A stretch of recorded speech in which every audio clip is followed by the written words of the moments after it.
สวัสดีทุกคนวันนี้มาบันทึกภาพเป็นความทรงจำเมื่อตอนนี้ก็ฝนตกในทุกคนหลายคนรอคอยมาตั้งนานแต่ว่าตอนนี้จักโมงก็ตัวเล็กอ๋อ7 โมงยัง1 นาที7 โมงหนึ่งนาทีฝนกำลังลงมาปอกแป๊กปอกแป๊กน้องๆพนักงานในคอนเฮากำลังเดินทางมาแบบโอ้ฉลุยฉลายกันดีว่าฝนตกเนาะโอ้ขอให้มันตกแห้งๆกว่านี้เนาะ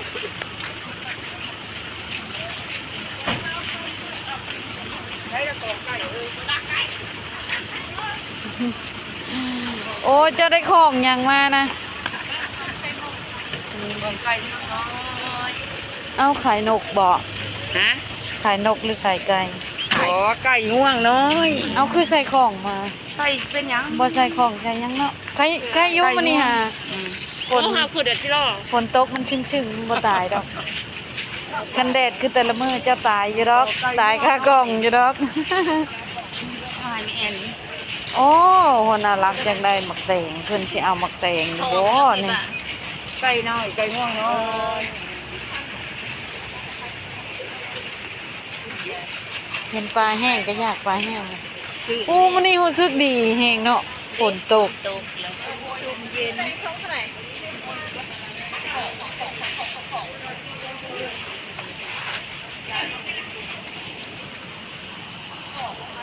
ดูบรรยากาศตะโกนโอ้งามแห้งถึงมันจะแห้งแรงถึงจะแห้งแรงก็งามแห้งได้สิให้เบิ่งบริเวณหน้าองค์งามนี่ก็คือโอ้ยมีภาษามาขายมีขายขนมขายปลาตังโกขายมักเตงขายปลาแห้งโอ้ยหลายอย่างเลยใครสนใจก็มาซื้อได้เลยแม่ค้าใจดีใจดีรู้สึกว่ามันนี่ฝนตกไปจากเขาในเลยนี่อยากรอสายฝนเพราะว่าอยากให้มันตกลงมาแห้งสงสารต้นหนัดกับต้นกล้วยอยู่สวนทุกคนโอ้ฮอนแท้ฮอนว่าจนโทรศัพท์สำลีบ่สามารถอัดคลิปได้เห็นบ่เฮาห่างหายกันไปนานเลยประมาณเป็นทิศช่องทิศพุ่นบ่จังเนาะเพราะว่าโทรศัพท์เฮาบ่สามารถอัดคลิปได้เปิดขึ้นมาบ่ได้มันก็บอกว่ามันเกิดความร้อนบ่สามารถถ่ายคลิปวิดีโอได้มันบอกไว้นี่เลยสำลีก็เลยบ่ได้อัดคลิปเลยมันก็เป็นมื้อที่โชคดีทุกคนอากาศเย็นมันก็เลยเฮ็ดให้เฮาสามารถบันทึกคลิปได้คักกันเลยเดี๋ยวสิบันทึกภาพให้ทุกคนเบิ่งรอบๆบริษัทหนาวงานได้ถ้าอยู่ข้างในหลายคนอยากเบิ่งก็คงบ่ได้เบิ่งเพราะว่าเฮาจะถ่ายได้แต่ในขอบเขตนะบริษัทเท่านั้นผู้จับกล้องนี่ก็เป็น เป็นสั้นๆนะเนื่องจากว่าเฮาจับนิ่งๆบ่ฮู้ว่าอันน่ะอัดลำโพงไว้หรือบ่ได้นี่ก็ได้บรรยากาศก็ประมาณนี้ตอนนี้ก็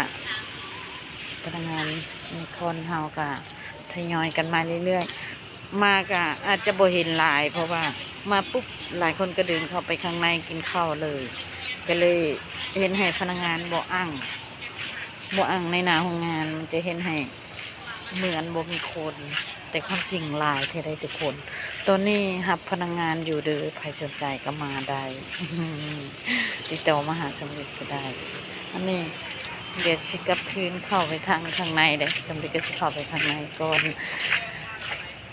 หวังว่าวันนี้ฝนจะตกแห้งเนาะหลายคนรอคอยสายฝนในแห้งอะไรเพราะว่ามันแดดเขาร้อนกว่าทุกปีเราบ่เคยเจอความร้อนแบบนี้มาก่อนเลยนะสมเด็จก็บ่เคยพอคือกัน